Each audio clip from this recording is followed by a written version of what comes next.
الشيطان الرجيم. بسم الله الرحمن الرحيم.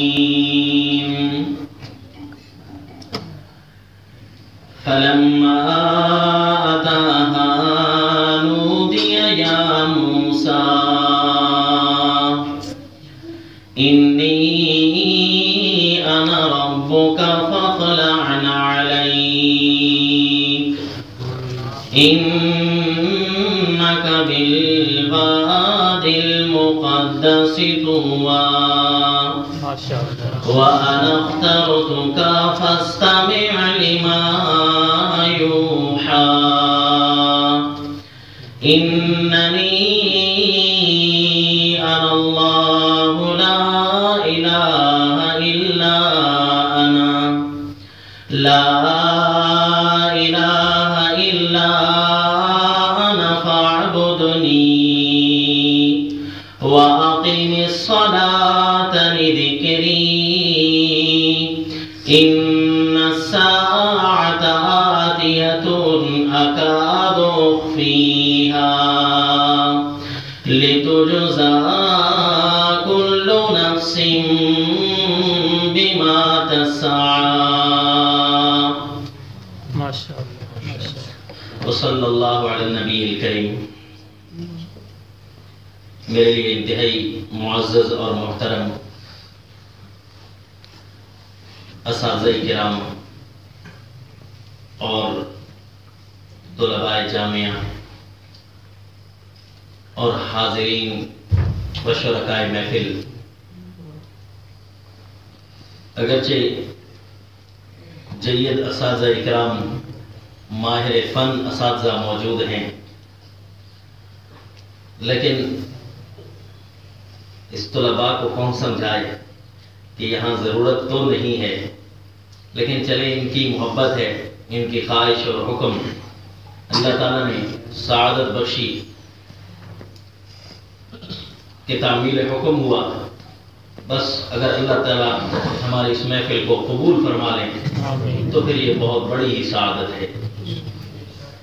اصل بات چونکہ قابلیت کی نہیں، اصل بات قبولیت کی ہوتی ہے.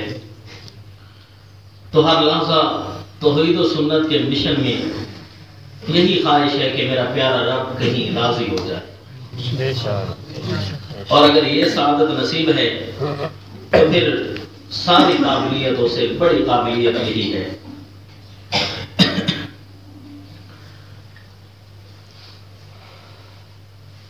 چونکہ درس قرآن کے سلسلے میں میری تو خواہش ہوتی ہے کہ قرآن پاک سامنے پڑھا ہو، سارے ہم پڑھ رہے ہو قرآن پاک، سیر چل رہی ہو قرآن کی، ایک عجیب ہی سما ہوتا ہے، عجیب ہی مزہ ہوتا ہے. چلیں انشاءاللہ اس دفعہ نہیں تو پھر اللہ نے کبھی سعادت دی تو سب کے سامنے قرآن رکھیں گے، کہیے انشاءاللہ. یہ درس قرآن کی محفل سجے گی انشاءاللہ، اور اس میں سیر سپاٹا کریں گے قرآن پاک کا، تو بہت ہی لذت آئے گی. اب میں خود اکیلے ہی کوشش کرتا رہوں گا انشاءاللہ. میرے لیے دعا بھی کریں کہ اللہ تعالیٰ مجھے توفیق بھی بخشے کہ حق اور سچ بات کہنے میں بندہ ذرا بھی جھجک محسوس نہ کرے، اور اللہ تعالیٰ ہمارا اٹھنا بیٹھنا قرآن پاک کے ساتھ کر دے. پیارے دوستو، چونکہ فرقہ واریت عروج پر ہے اس وقت اس دنیا کے گند میں، اللہ تعالیٰ ہمیں اس لعنت سے محفوظ رکھے. ہر گلی کے اندر، ہر گھر میں، ہر محلہ میں 5-6 ضرور فرقے موجود ہوتے ہیں جو آپس میں دست و گریبان ہوتے ہیں. اللہ تعالیٰ ہماری کوششوں کو ایسی غلاظتوں سے محفوظ رکھے. ہم کسی طرح بھی اپنی بات کسی پر مسلط نہ کریں، بلکہ ہر ایک کی گود میں اللہ کا قرآن رکھیں. یہی دعوت ہو، یہی مشن ہو، کیونکہ قرآن نہ ہمارا ہے، نہ ہمارے استادوں کا ہے، نہ ہمارے پیر و مرشد کا ہے، بلکہ قرآن ہم سب کا ہے. جب قرآن ہم سب کا ہے تو میرے پیر و مرشد کے ساتھ آپ اتفاق نہیں کریں گے، آپ کے پیر و مرشد سے شاید میں اتفاق نہ کروں، تو جھگڑا تو ہوتا ہی رہے گا. اور کتاب اللہ تو وہ اجتماعی کتاب ہے کہ جس کتاب کے اوپر کسی کو کوئی جھگڑا نہیں ہے. تو پھر نقطوں کا حل بھی اسی کتاب اللہ سے ہونا چاہیے. چاہے جس گلی میں، جس محلے میں، جس مسجد میں جس محفل میں کوئی اختلاف ہوتا ہے اگر وہ اختلاف قرآن کے ذریعے حل ہو سکتا ہے تو کیوں ہم کسی دوسری کتاب کا سہارا لیں؟ تو چونکہ سارا قرآن ہی نور توحید سے بھرا ہوا ہے، جو میں نے آپ کے سامنے آیت پڑھی ہے اس میں سیدنا موسیٰ علیہ السلام کی پہلی وحی کا ذکر ہے۔ اگرچہ علماء طلبہ مجھ سے زیادہ ہی جانتے ہیں لیکن ثواب کی خاطر تھوڑی تلاوت کر لیتے ہیں، اللہ تعالیٰ قبولیت نصیب فرمائے۔ پیارے دوستو، شیخ القرآن علامہ محمد طاہر پنجبیری نور اللہ مرقدہ آپ کی کتاب اللہ کے درس دینے کے جو انداز تھے وہ فرماتے ہیں کہ میں 25 طریقوں سے قرآن پاک کو پڑھا سکتا ہوں، لیکن اس دنیا میں نے صرف ایک ہی طریقہ لوگوں کو بتایا ہے اور اسی طریقے پر میں نے محنت کی ہے، وہ ہے توحید و سنت کا طریقہ۔ اور درس قرآن سے چونکہ مجھے شغف ہے، باقی ابھی 24 صورتیں باقی ہیں، دن قیامت جب اللہ تعالیٰ مجھ سے پوچھیں گے طاہر کس چیز کی ضرورت ہے تو میں کہوں گا اے اللہ میں درس قرآن دینا چاہتا ہوں، رحمت اللہ تعالیٰ علیہ۔ تو کتاب اللہ کے اندر ایسے انوارات پڑے ہوئے ہیں کہ ہم اگر اس کو پڑھتے بھی رہیں شاید ہم نہیں پہنچ سکیں گے۔ جو سیدنا فاروق اعظم صاحب کہہ دیجئے رضی اللہ تعالیٰ عنہ، آپ نے سورۃ البقرہ پڑھتے ہوئے رسول اللہ سے پڑھتے ہوئے عربی زبان ہونے کے باوجود پھر بھی 6 ماہ لگا دیے تھے سورۃ البقرہ، اور آپ جب دنیا سے رخصت ہوئے تھے تو سیدنا عبداللہ ابن مسعود رضی اللہ تعالیٰ عنہ جو کہ آپ خود مرکز علم ہیں، رسول اللہ صلی اللہ علیہ وسلم فرماتے تھے چند صحابہ کا نام لے کر کسی نے اگر قرآن پڑھنا ہو تو ان میں ایک عبداللہ ابن مسعود بھی ہے، اس سے قرآن پڑھا کرو۔ وہ فرماتے تھے جب سیدنا فاروق اعظم رضی اللہ تعالیٰ عنہ دنیا سے رخصت ہوئے تو آپ نے فرمایا کہ علم 9 حصے اٹھ چکا ہے۔ اب وہ تمام صحابہ کا علم ملا کر اس کو ایک حصہ سے تشبیہ دے رہے ہیں، تو پیارے دوستو وہ اگر ایک حصہ صحابہ کا تھا تو پھر ہماری کیا نسبت ہے؟ اس کا مطلب ہے ہم تو بہت پیچھے کھڑے ہیں۔ لیکن پیارے دوستو کیا کہیں، امام شافعی خود قریشی الاصل ہونے کے باوجود، خود ان کی مادری زبان عربی ہونے کے باوجود وہ فرماتے ہیں کہ اس عربی زبان کے چھوٹے اور بڑے پر سوائے انبیاء کے کوئی ماہر ہو ہی نہیں سکتا۔ تو پھر اگر مہارت کے ہم آخری حدوں کو نہیں چھو سکتے تو ابتداء کو تو نہ چھوڑے کم از کم، یعنی محنت قرآن و سنت میں ہونی ہی چاہیے۔ پورا قرآن اٹھا کر دیکھ لیجئے، کہیں یہ نہیں لکھا ہوا کہ کتاب اللہ پڑھنے کے لیے عالم ہونا چاہیے، فاضل ہونا چاہیے، بلکہ یہاں لکھا ہوا ہے کہ کتاب اللہ میں اللہ نے آسان بنایا ہے، جس کو مرضی ہے آ جائے اور پڑھے۔ خصوصاً ان پڑھ لو، ان کو تو دعوت ہوتی ہے، هو الذی بعث فی الامیین رسولا، اللہ نے ان پڑھ لوگوں کے اندر رسول بھیجا ہے جنہوں نے قرآن کو پڑھائے ہے۔ اب ایک طرف ہمارا مشہور کردہ یہ فقرہ ہے کہ دیکھو قرآن سمجھنے کے لیے 14 علوم کی ضرورت ہے، صرف، نحو، منطق، فلسفہ، یہ وہ ماہر ہو تو تب قرآن کو اٹھائے، ورنہ قرآن کے قریب نہ جانا، یہ بڑی چیز ہے، ہم اس کو نہیں اٹھا سکتے۔ یہ ہمارا مشہور کردہ فقرہ ہے، جبکہ خود اللہ تعالیٰ 4 دفعہ ارشاد فرماتے ہیں وَلَقَدْ يَسَّرْنَا الْقُرْآنَ، مجھے اللہ ہونے کی قسم میں اللہ نے قرآن کو آسان بنایا ہے۔ اب ایک طرف رب کریم کی بات ہے اور دوسری طرف دنیا والوں کا مشہور کردہ فقرہ ہے، تو بتائیے بات کون سی سچی ہوگی؟ میرے اللہ کی بات سچی ہے۔ آخر قرآن پڑھ کے تو دیکھیں نا، قرآن سچا آسان ہے ہی صحیح، تو تبھی تو اللہ تعالیٰ نے فرمایا ہے کہ قرآن بہت آسان ہے۔ تو پیارے دوستو اس سینس کو چھوڑ دیا جائے، یہ ذہن ہی صاف کر دو کہ قرآن پڑھنے کے لیے جب تک صرف ناف کی مہارت نہیں ہوگی ہم کتاب اللہ نہیں پڑھ سکیں گے۔ نہ جی نہ، کتاب اللہ سمجھنے کے لیے ان علوم کی ضرورت ہوتی نا تو پیارے نبی صلی اللہ علیہ وسلم سب سے پہلے یہی فنون پڑھاتے، لیکن آمنہ کے لال صلی اللہ علیہ وسلم نے یہ فنون نہیں پڑھائے، جس کا مطلب ہے قرآن کی نصیحت حاصل کرنے کے لیے براہ راست قرآن ہی پڑھنا پڑتا ہے۔ ہاں مفسر بننے کے لیے 14 نہیں بلکہ جتنے بھی زیادہ کہا جائے اس سے بھی زیادہ علوم کی ضرورت ہے۔ تو پیارے دوستو یہ جو چونکہ پہلی وحی ہے سیدنا موسیٰ علیہ السلام کی، اسے پڑھتے ہیں شیخ القرآن مولانا محمد طاہر پنجبیری رحمت اللہ تعالیٰ علیہ۔ وہ فرماتے ہیں کتاب اللہ کے دروس کے بہت زیادہ انداز ہیں۔ ایک یہ بھی انداز ہے کہ کتاب اللہ کی کسی آیت کو دیکھ لیا جائے، کسی مقام کو دیکھ لیا جائے کہ یہاں اللہ تعالیٰ نے کتنی باتیں اور کتنے نکات ارشاد فرمائے ہیں، اور پھر اسی پر قرآن کی سیر شروع کر دو، انشاءاللہ لذت دوبالا ہو جائے گی۔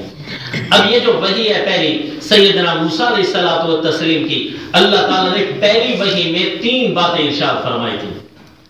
کتنی باتیں جی؟ 3 باتیں۔ اب ان 3 باتوں کو آپ نے دیکھنا ہے، اور جتنے بھی میرے دوست تشریف فرما ہیں عوام میں سے یا علماء طلباء میں سے، علماء طلباء تو یقیناً ہی لوگوں کو سناتے ہوں گے، لیکن جتنے بھی عوام الناس میں سے میرے دوست تشریف رکھتے ہیں وہ بھی ان باتوں کو نوٹ کریں اور جہاں تک ہو سکے آگے پہنچائیں۔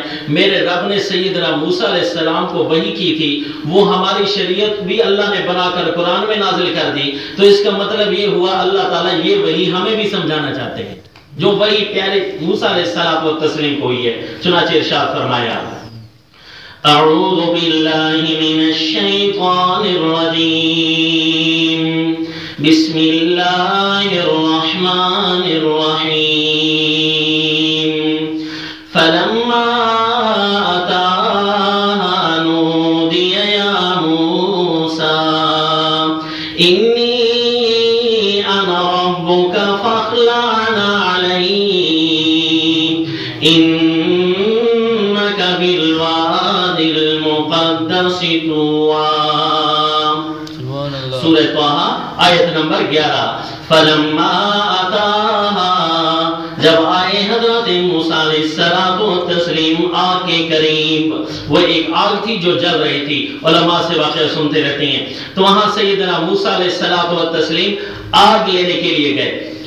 او اجد علی النار ہدا، یا اس لیے فرمایا کہ میں جا رہا ہوں کہ آگ پر کوئی مجھے رہنما مل جائے گا اور میں اس سے رہنمائی پا لوں گا کہ مصر کو راستہ کون سا جاتا ہے، اس سے پوچھ لوں گا۔ آگ جل رہی ہے۔ پیارے دوستو کیا ہی کہنے، جو موسیٰ علیہ السلام خود رہنمائی ڈھونڈنے جا رہے ہیں، اللہ نے وہاں ان کو رہنما بنا دیا۔ سبحان اللہ۔ جو خود روشنی لینے جا رہے ہیں، اللہ تعالیٰ نے خود انہیں روشن ستارہ بنا دیا۔ پیارے موسیٰ علیہ السلام وہاں گئے تو اللہ تعالیٰ نے وہیں سے ندا دی، انی انا ربک فاخلع علیک، اے موسیٰ میں کون؟ میں تیرا رب ہوں۔ میں کون؟ یعنی میں آگ تیرا رب ہوں؟ نہیں، میں متکلم بلا کیف، یعنی میں جو کلام کر رہا ہوں نا، میری آواز آپ کو آ رہی ہے۔ یاد رکھیے اللہ تعالیٰ بات کرنے میں نہ الفاظ کے محتاج ہیں نہ آواز کے محتاج ہیں، بلکہ موسیٰ علیہ السلام سمجھنے میں آواز کے محتاج ہیں، تو اس لیے اللہ تعالیٰ نے ان کے لیے آواز کو تخلیق کیا اور اللہ تعالیٰ نے ان کے کانوں میں آواز پہنچائی، انی انا ربک، میں یعنی جو میری آواز آ رہی ہے نا، میں ہی تیرا رب ہوں۔ یہ نہیں کہ وہ جو آگ جل رہی تھی تو وہ آگ کہنے لگی کہ میں تیرا رب ہوں، کیونکہ اللہ تعالیٰ لا محدود ہے، اللہ تعالیٰ کو محدود نہیں ہے۔ تو انی انا ربک، میں جو متکلم بلا کیف ہوں، تیرا رب ہوں۔ میرا پیغمبر پہلا حکم یہ ہے، فَخْلَعْنَا عَلَيْهِ، اتاریے اپنی جوتوں کو میرے پیغمبر، اِنَّكَ بِالْوَادِ الْمُقَدَّسِ، کیونکہ آپ پاکیزہ وادی میں موجود ہیں میرے پیغمبر، جوتے یہاں اتار دیجئے۔ اس وادی کا نام ہے وادی طویٰ۔ پیارے موسیٰ علیہ السلام کو جو پہلی وحی ہوئی تھی جس وادی میں کھڑے ہو کر، تو اس وادی کا کیا نام تھا؟ کیا نام تھا جی؟ سارے بولیے، طویٰ۔ وہ پہلی وادی جس کا نام تھا، جس میں پہلی وحی عطا ہو رہی ہے، اس کا نام تھا طویٰ۔ اب خود اندازہ لگائیے، جس ذہن کے اندر گانے موجود ہوتے ہیں، جس ذہن کے اندر گند موجود ہوتا ہے، اس کا ایک اپنا نعوذ باللہ آؤٹ پٹ ہوتا ہے، ایک اپنا اثر ہوتا ہے اس کا۔ لیکن خود انصاف سے بتائیے، جس ذہن کے اندر کتاب اللہ کے نقطے موجود ہوں گے، اس کا کتنا منظر ہوگا۔ تو اس لیے چھوٹی چھوٹی باتیں جو کتاب اللہ کی ہیں، کوشش کر کے بھی اپنے ذہن میں داخل کیجیے، تاکہ یہاں اللہ تعالیٰ اس سے ہمارے اذہان کو نور بخشیں گے انشاءاللہ۔ تو اس وادی کا نام، جس وادی میں سیدنا موسیٰ علیہ السلام کو وحی ہو رہی تھی، اس وادی کا کیا نام تھا؟ میرا تو نظریہ ہے کہ قرآن کا یہی نالج ہی کہ اگر کسی کے ذہن میں موجود ہے تو انشاءاللہ یہ ذہن منور ہے، کیوں جی؟ کہ قرآن کا نقطہ اس میں موجود ہے۔ اِنَّكَ بِالْوَادِ الْمُقَدَّسِ طُوًى، اے میرے پیغمبر آپ وادی میں موجود ہیں جو وادی بڑی پاکیزہ وادی ہے، لہذا جوتیاں اتار دیجئے میرے پیغمبر۔ پیارے موسیٰ علیہ السلام و تسلیم کو حکم ہو رہا ہے جوتیاں اتار دیجئے۔ تو پیارے دوستو خود بتائیے، اللہ کے نبی جس طرح محترم ہیں، اللہ کے نبی جس طرح معزز ہوتے ہیں، میرا تو یہ عقیدہ ہے نبی کی جوتیاں بھی احترام والی ہوتی ہیں۔ بلکہ ہمارا تو یہ بھی عقیدہ ہے جب امام الانبیاء صلی اللہ علیہ وسلم کی جوتی کے بھی کوئی توہین کرتا ہے، کسی نبی کی جوتی کی بھی توہین کرتا ہے، تو وہ بھی دائرہ اسلام سے نکل جاتا ہے کہ نہیں جی؟ بے شک نبی کی جوتی کا بھی احترام ہے جی۔ یہ الگ بات ہے کہ جوتی کا ایک اپنا مقام ہے، اسے نعوذ باللہ الہ تو نہیں بنا لینا چاہیے، اس کا ایک اپنا مقام ہے، اور رب تعالیٰ کے ساتھ وہی چپ ہو رہی ہے، گفتگو ہو رہی ہے، وہی اللہ تعالیٰ نصیب فرما رہے ہیں، نبوت کا تنگا سجا رہے ہیں، تو اس وقت اللہ نے حکم کر دیا جوتیاں اتاریے میرے پیغمبر، تو اللہ کے نبی سیدنا موسیٰ علیہ السلام و تسلیم پر واجب ہو گیا کہ آپ نے جوتیاں کو اتار دیا۔ تو خود بتائیے پیارے دوستو، نبی صلی اللہ علیہ وسلم یا کسی بھی نبی کی جوتی ہے تو محترم، لیکن جوتی کا یہ مقام تو نہیں کہ اسے مسجد میں رکھ دیا جائے۔ احترام اپنی جگہ ہے، لیکن جہاں الوہیت اور توحید کی بات آئے گی وہاں اپنی جگہ ہے۔ میری باتیں شاید آپ کو نہیں سمجھ آ رہی، اگر سمجھ آ رہی ہے تو پھر میں ایک آپ سے سوال کر لیتا ہوں۔ یہ بتائیے پیارے دوستو، یہ میری جو جوتی ہو نعوذ باللہ، اور میں اسے کہہ دوں یہ نبی کی جوتی ہے، یہ بھی توہین ہے نہیں؟ توہین ہے نا؟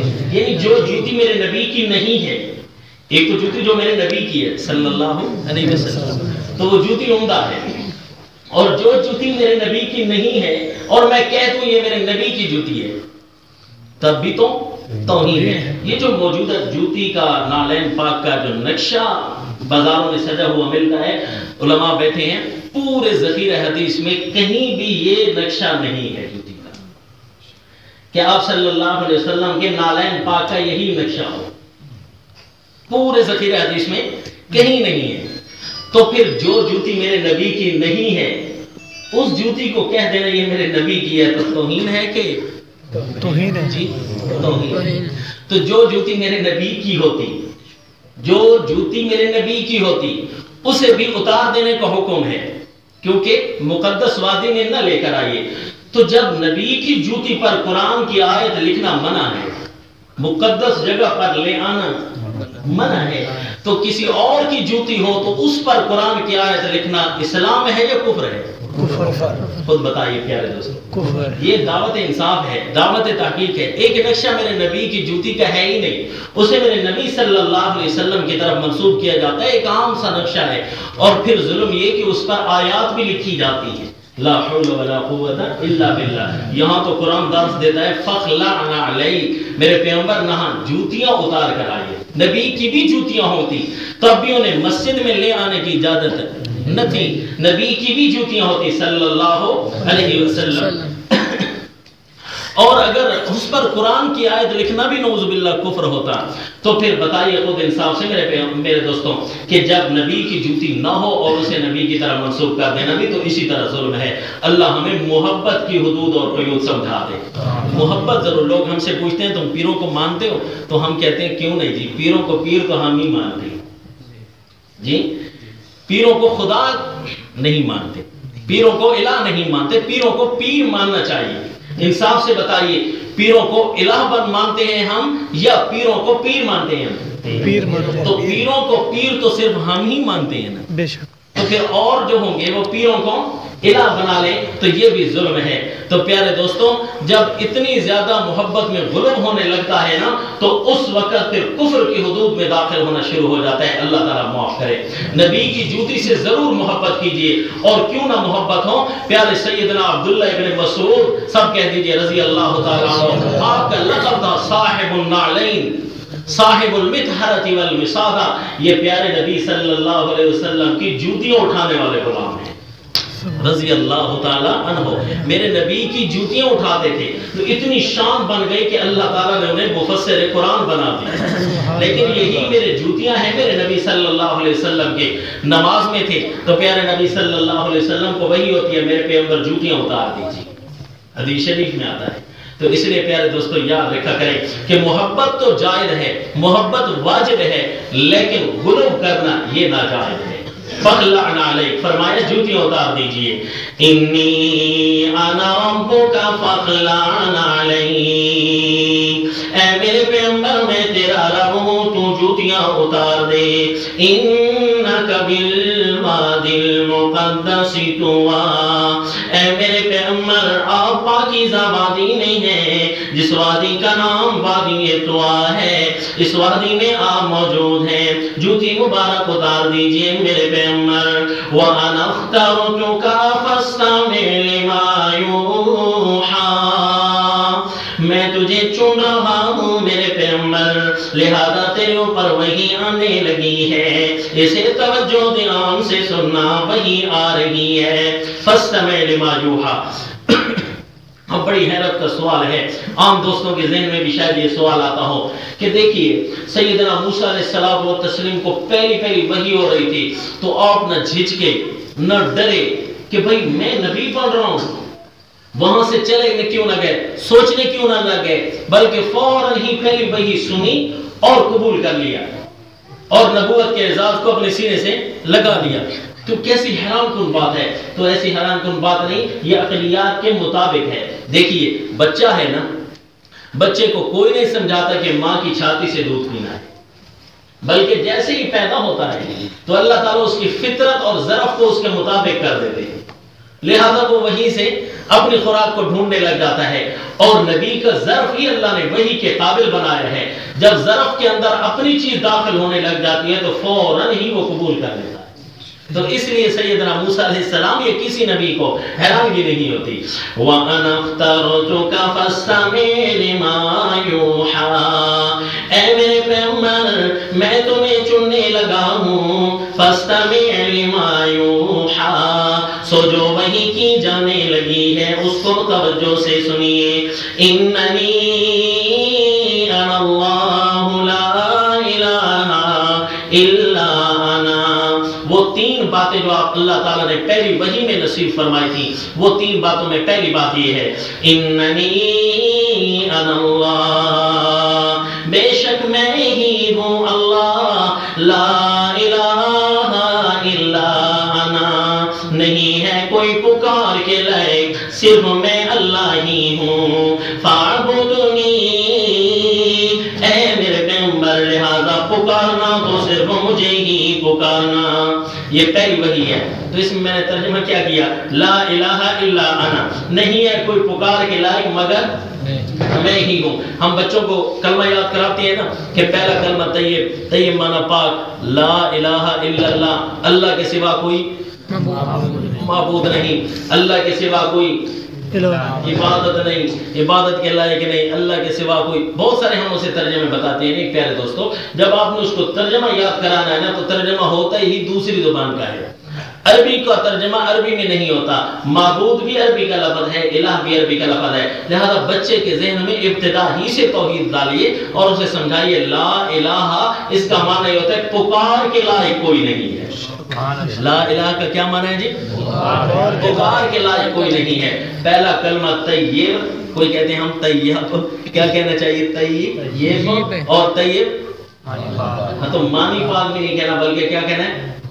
طیب معنی پاک۔ یہ ہماری ابتدا انشاءاللہ جب صحیح ہوگی تو نور توحید بھی ہمیں کھل کر آئے گا، ٹھیک ہے جی؟